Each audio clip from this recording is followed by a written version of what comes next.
Hello, I'm Medhavi, and I welcome you to the World News.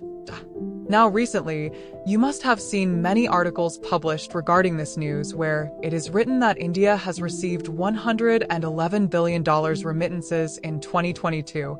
India has become altogether the first country ever to reach that figure, and this is what the United Nations has said. More specifically, if I say, the UN body has officially announced to the world that India has become the first country ever to reach that figure. Now, why this topic is suddenly in the news? We will discuss everything in depth. Today we are talking about remittance. You all must have known by now that remittance is the money that a worker from India, UAE, USA, or any other foreign country sends to their country. The person who earns money after going there and then sends that money back to his home is called remittance.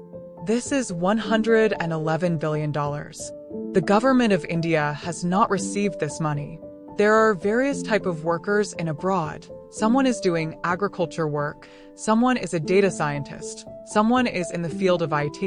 All the people who earn money after leaving India and send it to India is a remittances. Now, why is the UN suddenly talking about 2022? While we also known the data of 2023, is because if you see the World Bank has already announced that India had earned $125 billion in remittances in 2023. The numbers of remittances for 2023 are shocking. If you look at the list of countries, India was at number 1, Mexico was at number 2, and China was at number 3. Now, I have to add one thing here. India should not be too happy after leaving China in this list, because it is an achievement of China in itself that the average salary here has increased over the years. It has increased so much that the citizens here do not feel the need to go out of China to work in other countries.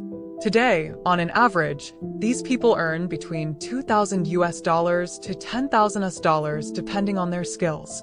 We earn this much money in a month. Many skilled and unskilled workers in India have to go out of the country to earn this salary.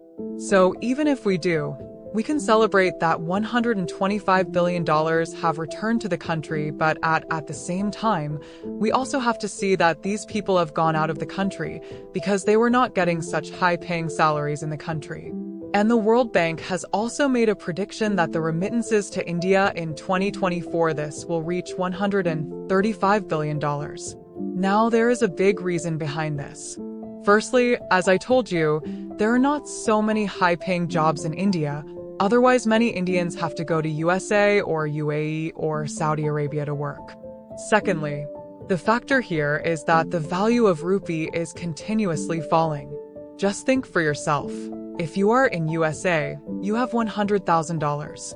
If rupee is getting stronger, then you will keep your $100,000 with you for once. Or you will wait. When does the value of rupee fall? When the rupee starts falling, only then will you want to convert your dollars into rupees and send them back to India, because with this you will get more rupees in India. You will be able to purchase more things. Then the depreciation of the rupee will increase.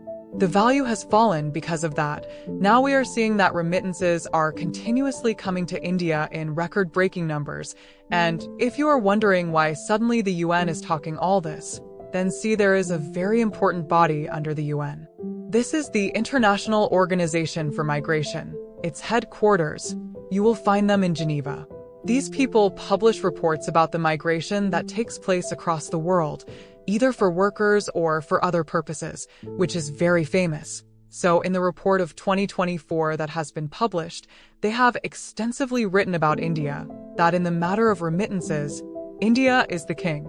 Now again, depends on this. Whether you are happy about it or you think that, I wish there were so many jobs in our country, depends on your perspective.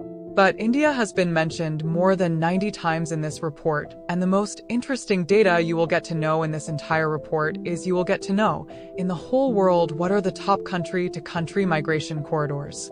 Across the world, that is, which are the two countries between which the maximum number of migrants go, that is, from one country to another. Mexico is at number 1. In USA, the number of migrants going from Mexico to USA. You will not find more working migrants than that anywhere in the world. Millions of Mexicans go to the USA every year to work. Another interesting thing is that on number 3 you will find Ukraine in the Russian Federation. Many Ukrainians are still working in Russia.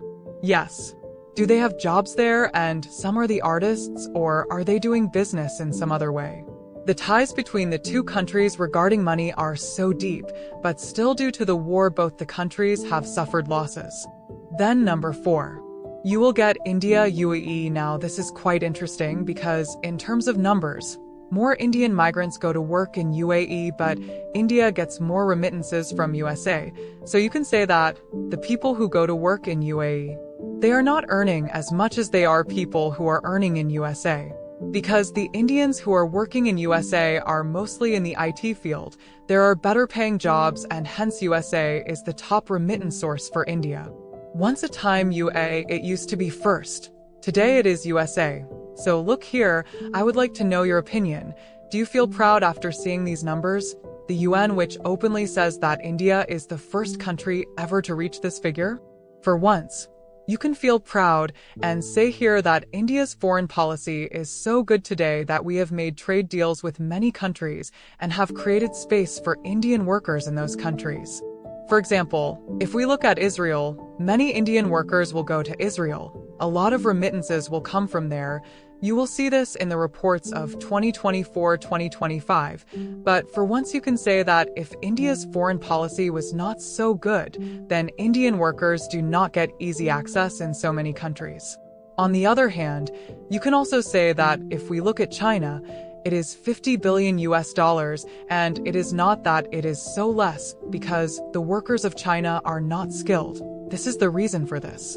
That they are working so much in their own country that they do not need to go out. But at the same time, you can also say that when you are working in your own country, then you are not earning foreign exchange and bringing it to our country. When the workers work outside, they are bringing foreign currency into the country, then write about it in the comment section. I would like to know genuinely whether you feel proud about this entire data. Or do you think that if we work like China the way they are working to increase their export so much, that foreign exchange comes there and our people should not go out and work? You know, there should be such system. See, I would like to know your opinion about it in the comment section. And finally, here I will ask you one question. The question here is that which country has recently introduced an AI-generated spokesperson? Basically, this country has created an artificial intelligence-based diplomat. Yes, an ambassador who will act as a spokesperson, but it is not an actual human being. This is AI-powered.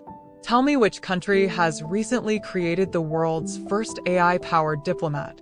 Here are your options: Russia, Iran, Iraq, or Ukraine. Answer in the comment section. I will give hard work to the comments of those who give the correct answer so that others can understand what the correct answer is. And if you like our videos, then subscribe this channel for more informative videos. Finally, on this note, this is the end of the video.